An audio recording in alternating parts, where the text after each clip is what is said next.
ষড়যন্ত্রের অংশ হিসেবে পাঁচবিবিতে গত 28 মার্চ শুক্রবার রাত্রি 11:30 ঘটিকায় একটি অনাকাঙ্ক্ষিত ঘটনার প্রেক্ষিতে আমরা অবহিত হয়েছি যে এখানে শিখা ফাউন্ডেশন নামে সাবিকুন নাহার শিখার আয়োজনে একটি ইফতার মাহফিলের প্রস্তুতি চলছিল। সেই প্রস্তুতি চলাকালে সেখানে কে বা কারা উপস্থিত হয়ে সেই প্রস্তুতি সভার আয়োজনটি ভণ্ডুল করে দেয়। এর প্রেক্ষিতে পাঁচবিবি উপজেলা বিএনপির কয়েকজন নেতা সহ আমাদের তরুণ উদীয়মান নেতা শামীম হোসেনের নাম উল্লেখ করে একটি এজাহার দায়ের করে, যেটি সম্পূর্ণ মিথ্যা, বানোয়াট, ভিত্তিহীন এবং ষড়যন্ত্রমূলক।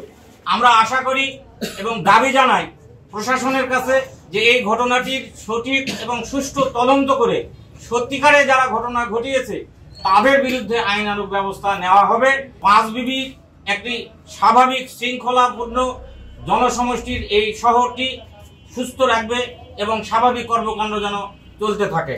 এই মিথ্যা মামলার প্রতিবাদে প্রয়োজনে আমরা আবারও আলোচনা সাপেক্ষে নানা রকম প্রতিবাদমূলক বিক্ষোভ বা অন্যান্য কর্মসূচি আমরা চালিয়ে যাব, যতক্ষণ না পর্যন্ত এই মিথ্যা মামলা থেকে শামীম সহ অন্যান্য নেতাদেরকে নিষ্কৃতি দেওয়া হয়।